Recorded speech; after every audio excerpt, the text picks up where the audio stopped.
Kak Yo, hari ni Kak Sali nak buat menu. Ten. Menu gapo ni? Tupak buat gapo boleh tik? Pagi ni bangun tidur mari. Tupak ada nyok ni dah Kak Yo. Puasa nak makan gendeh. Siapa biasa makan tik? Cuba komen tengok.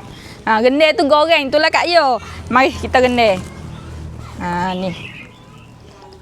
Tupak tak ada basi li Kak Yo. Habis dulu dah. Buat hak lain dah. Tak jadi raya pun tak apa. Kita buat hak lain deh. Moga pakat nak makan hak tupak kacang lah. Hari ni boleh gendeh Kak Yo mai koyok. Tak ada basi gapo lagi duk kering-kering molek. Bismillah. Ni tengok ni. Ni tupak kacang Kak Yo. Kalau hak basi ya blender Kak Yo. Ni tak ada blender gapo lagi. Ni.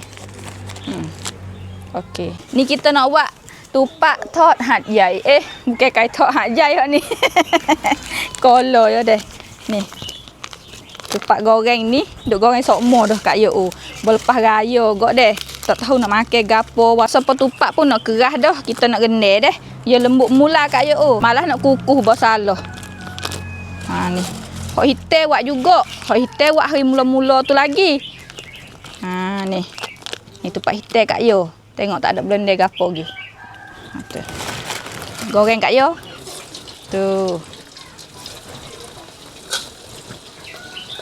Ni makan beg sebaso lagi lah. Ni barang rare ni Kak Yo ni. Barang rare ni.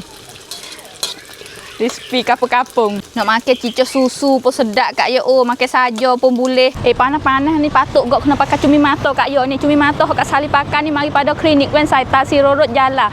Pia kita duk tengah panas ya digelak. Pia kita duk teduh ya cerah molek Kak Yo. Siapa nak cumi mata ni boleh lagi potong di situ deh. Harga yo mulai 890 kop. Boleh buat belakang wen krongseng wen saya wen kandet Kak Yo. Susu cedek dah tapi kalau gendeh ni ya sedap ya rapuh luar deh.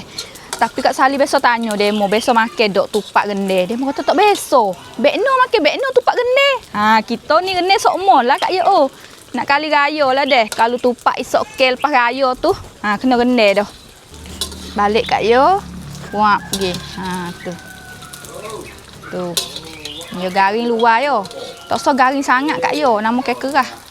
Kalau yak gadik kasih saya pula dah. Dekat pula dah.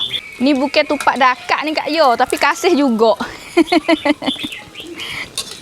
Tu yak berdekek nak balik tak pergi ni.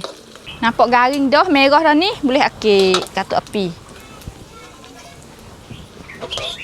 Sejak minyak sikit.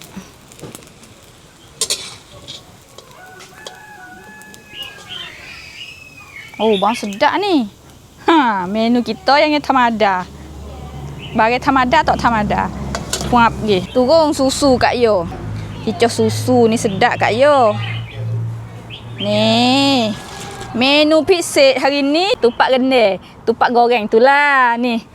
Cicak susu. Sedap ni Kak Yo. Ni.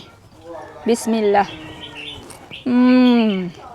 Gapuh molek. Pakai gitulah Kak Yo. Jadi Kak Yo.